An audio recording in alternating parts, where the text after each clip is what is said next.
Cruzeirão, com o apoio da sua torcida, a sua apaixonada torcida amanhã no Mineirão, hein? Mais de 60 mil torcedores, com a vantagem que é muito grande. 2-0 para o Cruzeiro no jogo da ida. Cruzeiro vai classificar, Cruzeiro vai avançar. O que faz o técnico Leonardo Jardim? O Emerson Pancieri vai contar agora para você. Antes, Panci, deixa eu abraçar a dona Maria Martins, é a dona Maria Bico Doce, tem 99 anos.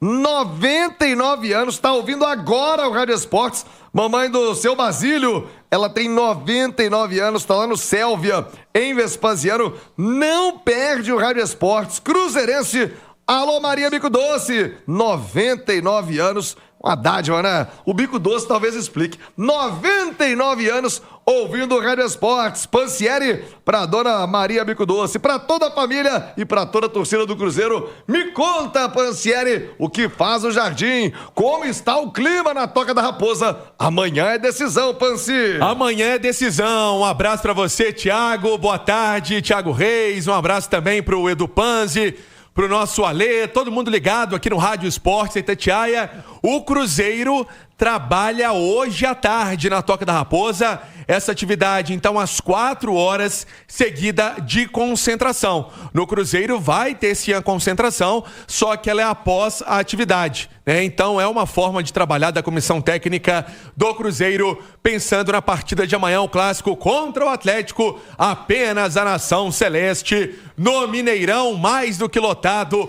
Todos os ingressos estão esgotados para a partida. Sobre ambiente, sobre clima, uma informação para lá de importante. Vamos até colocar a imagem para quem está acompanhando no YouTube. Para quem está no radinho, eu descrevo. O Fabrício Bruno postou mais cedo no Instagram dele uma foto no jatinho do Pedro Lourenço. Tá aí, ó, a foto do Fabrício Bruno, já sentado, tranquilão, Rio de Janeiro, Belo Horizonte. Por quê? A seleção brasileira pousou no Rio de Janeiro, a delegação da seleção pousou lá, e de lá ele pegou o jatinho, né, o avião particular do Pedro Lourenço, para chegar a Belo Horizonte. E assim chegou, ó. Tem também a imagem para quem tá no YouTube, para quem tá no radinho eu falo, ele ali com o Cebola.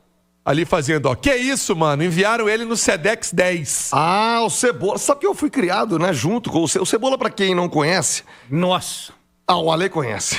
Cebola é gente boa, não fala assim. Ele busca os jogadores no aeroporto, ele é aquele faz tudo da turma. Ele não fala muito, né? Ele é um cara bem sucinto. Ele né? me ligou às 7h30 da manhã pra avisar que tava indo buscar o Fabrício Bruno. Falou, Cebola, obrigado. Vai lá, Cebola! Gente boa, tá sempre também na escuta. E ele postou a foto, então o Fabrício Bruno tá na área. Chegou cedinho, já fica à disposição, Pancieri. É, com esse agasalho bonito da seleção brasileira, o homem já tá na área. Como disse o Cebola, um abraço pra ele. Seguindo pra Toca da Raposa à tarde. E aí, Thiago, sinceramente, no que conhecemos, o trabalho do departamento médico do Cruzeiro, do departamento de performance do Cruzeiro, ele atuou na altitude ontem de 4.000 metros, esteve em campo todos os 2 tempos, né, o primeiro e o segundo tempo da partida. Então, Fabrício Bruno vai fazer hoje, com certeza, um trabalho de recuperação física. Agora, ele disse aos companheiros da ESPN que está bem. Vamos trazer, então, essa palavra aí do Fabrício Bruno, falando dessa partida contra a seleção boliviana. Acho que jogar uma altitude dessa tem uma dificuldade muito grande. Tem a velocidade da bola, tem o próprio ar, né, que falta. Mas acho que assim, a gente fez um bom jogo, tivemos algumas oportunidades. E num pênalti completamente duvidoso, eles conseguiram fazer o gol, garantir a vitória. Você participou de alguns momentos dessas eliminatórias. O Brasil acaba terminando com uma campanha que é a pior desde que a gente tem esse formato. O que fica, né, para vocês de lição, de aprendizado, desse ciclo em que o Brasil teve muita dificuldade, Fabrício? Talvez é uma campanha aquém do que a camisa do Brasil sempre fez nas eliminatórias. Mas acho que o principal objetivo, que foi a classificação da Copa do Mundo, foi alcançado. E agora é trabalhar e preparar para a próxima Copa do Mundo, fazer grandes amistosos para que a gente chegue mais preparado. Esse, então, o Fabrício Bruno falando do jogo da seleção brasileira. Mas aí, Thiago, ele também deu uma entrevista aos companheiros da ESPN e falou que tá tranquilaço, né? Que a altitude não atrapalhou, não foi problema para ele, que ele tá tranquilaço para esse confronto contra o Atlético. Ou seja, é um atleta que tem realmente esse vigor físico, né? Sempre destacado isso nas nossas jornadas esportivas, né? A força que ele tem, a chegada, a arrancada. Por isso, então, o Fabrício Bruno, ele já pronto pronto para ficar à disposição desse clássico contra o Atlético. Fica a dúvida em relação a outros jogadores, né? Por exemplo, no início da semana, a informação que tivemos do Cruzeiro, que faz ali um tipo de mistério, foi que o Wanderson e o Matheus Pereira participaram de parte da atividade, né? Então, eles estiveram ali fazendo uma parte da atividade e durante a semana eles fazendo mais treinos, né? Então, são dois atletas que sinceramente vão para o jogo, né? Não tem porquê eles ficarem de fora. Então é todo esse ambiente que é construído. O Caio Jorge fazendo um tratamento hoje cedo, vai fazer tratamento hoje à tarde, vai fazer tratamento hoje à noite também. É o Cruzeiro na preparação dele, pensando no jogo de amanhã. Agora, sobre o Fabrício Bruno, o Ale Oliveira, do Panzi, do que vocês viram ontem, Ale. O Fabrício foi bem no jogo? Fabrício Bruno, eu vi algumas imagens dele dando uns piques ali atrás do Miguelito, né? Que foi o grande nome da partida pelo lado da Bolívia. O Fabrício Bruno não se queixou da altitude, disse não estar cansado e tá pronto para ajudar o Cruzeiro. Foi bem, Fabrício Bruno, ontem ou nem tanto, Ale? Eu acho que ele foi na média, né? Foi um jogo muito diferente para a seleção brasileira por causa da altitude, né? O time evidentemente não conseguiu jogar o que está acostumado e eu acho que isso serve para todo mundo, mas o Fabrício não comprometeu, longe disso, né? Jogou o seu futebol e o mais importante, eu acho que para a torcida do Cruzeiro é que ele falou que está bem, que tá saudável, né? E tá evidentemente muito motivado, né? Porque você servir a seleção, ainda mais como titular, que foi o caso dele. Então, acho que o mais importante é que ele tá pronto pro jogo de quinta-feira. O Edu Panzi, durante a semana falou-se, né? O zagueiro talvez não se desgaste tanto, ou que a seleção correu atrás da Bolívia ontem em grande parte do jogo, até pela adaptação, altitude, a história toda, mas o próprio jogo se desenhou dessa maneira, porque, vamos falar já, a Venezuela estava tomando uma tunda da Colômbia, ficando de fora, a Bolívia passando, então a turma correu ainda mais, porque, afinal de contas, para a Bolívia vale uma vaga na repescagem, valeu essa vaga na repescagem para a Copa do Mundo. Não, você não tenha dúvida que nesse voo de volta da Bolívia para o Brasil, o Fabrício Bruno sonhou com o Miguelito, com o Paniagua. Não só o Fabrício Bruno, mas o Alexandre também, os laterais, os volantes. Miguelito e Paniagua deram muito trabalho para a seleção brasileira, principalmente no primeiro tempo, depois com os contra-ataques na segunda etapa. Eu acho que a avaliação em relação à seleção brasileira, ela não pode ser feita por conta desse jogo lá em El Alto. A avaliação ela é feita num todo e foi uma campanha esdrúxula da seleção brasileira na eliminatória. Terminamos em quinto, né, Thiago? Se fosse o formato anterior das eliminatórias e classificação para a Copa do Mundo, estaríamos em apuros, né? Para a próxima Copa do Mundo, perdemos as duas da Argentina, uma goleada lá, fora o baile. Então, a análise no todo foi muito ruim. O jogo de ontem, sendo muito sincero, gramado ruim, mais de 4.000 metros de altitude, e aí dificulta o domínio da bola, a bola fica mais rápida, o ar rarefeito, a parte física pro Fabrício Bruno não fez tanta diferença, ele deu alguns piques no jogo que outros jogadores não conseguiram. Samuel Lino, por exemplo, afogou com meia hora de jogo no lançamento do Paquetá. Então não dá para tirar por base o jogo de ontem, mas como disse o Alê, ficou na média, não foi uma boa média da seleção brasileira ontem especificamente, mas eu acho que é muito mais em função das condições desse jogo lá em El Alto do que qualquer outra coisa. Ô Emerson Pansieri, você anunciava em manchete, eu falei aqui ainda há pouco, Cruzeiro anunciou um jogador na calada da noite, ninguém tinha falado do nome, pelo menos não tinha visto nem especulação. Quem é o Vidia Real, novo reforço do Cruzeiro, Pansieri? O Vidia Real é o jogador de 20 anos, Neiser Vidia Real, jogador de 20 anos que atua no Milionários da Colômbia. Inclusive, ele foi pretendido pelo Vasco no início da temporada, quase o Vasco contratou o jogador de forma definitiva. Mas vou te falar que na hora de acertar ali aquele acerto final, aquela assinatura de contrato, o negócio desandou. E aí o Cruzeiro vinha monitorando esse atleta e com certeza é um jogador que o Cruzeiro aposta muito para o futuro, né? É uma contratação de médio a longo prazo. Ele foi até anunciado ontem à noite pelo Cruzeiro, né? Essa assinatura desse pré-contrato, porque ele chega em dezembro desse ano. Vai participar do Mundial 2025, né? Vai participar dessa Copa do Mundo também, defendendo a seleção colombiana, onde no Sul-Americano ele foi sensação. Em 9 jogos foram 8 gols e 4 assistências. Vamos trazer também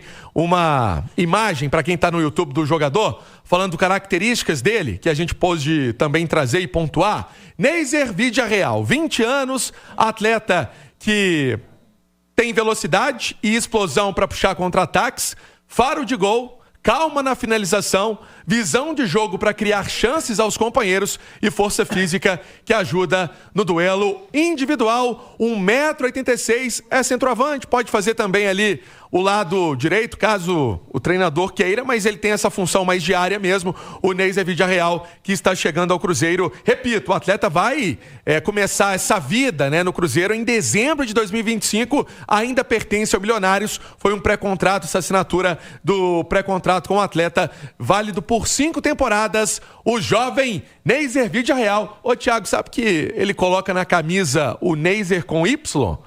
Por quê? Porque é fã do Neymar Júnior. Ué, mais um? O Cruzeiro tá montando um fã-clube, então, do O Neymar. Arroio Júnior é fã, né? E aí o Neiser gosta do Neymar, por isso, na camisa dele na seleção colombiana, ele não usa o I, ele usa o Y. Boa sorte aí ao garoto que tá chegando no Cruzeiro no fim do ano. E é bem o perfil de investimento que o Cruzeiro vem fazendo, apostando em jovens talentos, para quem sabe eles ajudarem o clube tecnicamente, mas também e principalmente financeiramente com futuras vendas. Ô, Meio-dia. Thiago, ó, Atlético de Madrid, Porto, Parma, Milan foram equipes que queriam ele. E aí o Cruzeiro conseguiu chegar na frente e buscar essa contratação. No futuro pode fazer esse caminho da Europa, com certeza, pelo que ele vai demonstrar com a camisa do Cruzeiro. Thiago. O Emerson Pansieri, se no Galo tem muito mistério, a escalação é uma absoluta incógnita. No Cruzeiro a coisa tá um pouco mais clara, né, Pansieri? Tá um pouco mais adiantada sim, Thiago. O que pega é o Caio Jorge. Essa questão do Caio Jorge, que não dá para vetar o jogador ainda hoje, né? Porque o Cruzeiro treina à tarde, aí o Cruzeiro fica concentrado e o Cruzeiro amanhã faz aquela ativação na parte da manhã na Toca da Raposa. Aliás, estaremos na Toca da Raposa no Rádio Esporte de amanhã, trazendo as informações da equipe celeste. Então, o Cruzeiro tem essa questão aí do Caio Jorge para ser resolvida. Agora, como eu disse ontem, eu mantenho, né? Conversando com algumas pessoas, se não tem Caio Jorge, é Gabigol. Então, para a gente trazer o provável Cruzeiro para esse clássico contra o Atlético, com o Cássio no gol, o William na lateral direita, a zaga tendo o Fabrício Bruno, o Vidalba e o Kaique, tem até o campinho, né? Pra gente chamar também a turma no YouTube, para quem tá nos acompanhando. No meio-campo, Lucas Homero, com o Lucas Silva, Christian e o Matheus Pereira. Na frente, Wanderson. Tem o Gabigol, né, que vai ser utilizado caso não tenha o Caio Jorge, mas não dá para descartar o KJ19 não, ali como possibilidade também nessa equipe do técnico Leonardo Jardim, na busca dessa vaga na semifinal da Copa do Brasil. Deixa eu só trazer os pendurados, Thiago, que é assunto importante também, avançando, né, óbvio. O lateral direito William, o volante Lucas Homero, os atacantes Caio Jorge e Wanderson, Thiagão. Ô, Edu Panzi, é um time do Cruzeiro muito consistente, né? Se caracterizou por isso a temporada toda. E eu já falei aqui, viu? Claro, o Caio Jorge é fantástico, uma temporada incrível, mas para um jogo desse, eu vi e já ouvi muito cruzeirense falando mesmo, esse Gabigol pode dar um tempero diferente pro jogo. Muda alguma coisa tática ter o Gabigol, já que ele não tem a mesma mobilidade do KJ, ou Edu Panzi? Taticamente eu acredito que não, mas em termos de características de um atleta para outro, sim, vai mudar, porque o Caio Jorge é um jogador de maior explosão, né? É o cara que vai atacar as costas da linha defensiva do Atlético com maior velocidade, explosão física, ganhar na corrida, e fora o momento, né? O momento do Caio Jorge é absurdo. Tá iluminado o Caio Jorge, não dá brecha pro Gabigol. Que pode ser essa brecha que ele tanto espera de um problema físico do Caio Jorge e o Gabigol começar o clássico. Eu não descarto o Caio Jorge ainda não. Tô com o Pansieri nessa aí. Não dá para descartar. A gente viu o campinho ali com a dúvida entre Caio Jorge e Gabigol, com a presença de Wanderson e Matheus Pereira, que eu acredito que vai acontecer. Aquele trio de meias do Cruzeiro, né? Christian, Matheus Pereira e Wanderson pela esquerda, Matheus Pereira centralizado, Christian pela direita. Para mim, Thiago, a única dúvida é esse comando de ataque, mas eu vou repetir, não dá para descartar o Caio Jorge. Talvez jogar um tempo, como aconteceu no jogo para trás, foi contra o Internacional que ele jogou um tempo. Exatamente. Aliás, foi contra o São Paulo. São Paulo. Contra o São Paulo, o Caio Jorge jogou o primeiro tempo, o Gabigol entrou na segunda etapa. Mas o campinho do Cruzeiro que a gente viu aí é Ctrl-C, Ctrl-V para cada jogo do Cruzeiro, né? Não há mistério. Olha, Oliveira, O fato do Cruzeiro ter, nesse momento, acho que é inegável, né? Um conjunto melhor que o Atlético dá ao Cruzeiro, além da vantagem, um aumento nesse favoritismo. Falei que o astral do Atlético está mudado. Cruzeiro aposta na continuidade. Isso aumenta o favoritismo do Cruzeiro para amanhã, Lê? Eu acho que sim, viu? Não são só os 2-0 conquistados na primeira partida, né? Você tem o nível de jogo mesmo, de desempenho, né? De performance, a confiança, né? Dos jogadores individualmente muito bem. O fato de todo mundo saber o que tem que fazer em campo, né? Impressionante como o time é organizado, redondinho, né? Então isso dá uma tranquilidade muito grande, né? Para mim a diferença não só fica nos 2-0, não fica só nos números, não. São várias outras diferenças que, evidentemente, com a chegada do São Paulo, você pode até diminuí-las. A gente não sabe qual vai ser o impacto na prática da chegada do treinador argentino ao Atlético, mas que ela existe, essa diferença existe a favor do Cruzeiro, ela existe. E para mim ela é até maior do que os 2-0 conquistados no primeiro jogo. Então, claro que o Cruzeiro tem que aproveitar isso, né? Então, o momento, o desempenho, a performance, a sequência, o entrosamento, a organização, são todos pontos que contam muito a favor do Cruzeiro e, inclusive, evidentemente, a torcida. Eu sei que os mandantes não têm tido muito sucesso no Clássico, né? Mas evidentemente que o momento agora é completamente diferente, né? E a prova disso é o desempenho jogando no Mineirão do Cruzeiro, né? Porque é muito forte, é um casamento, né? Uma lua de mel que vive a torcida e o time, que sem dúvida alguma ainda mais um ponto positivo a favor do Cruzeiro.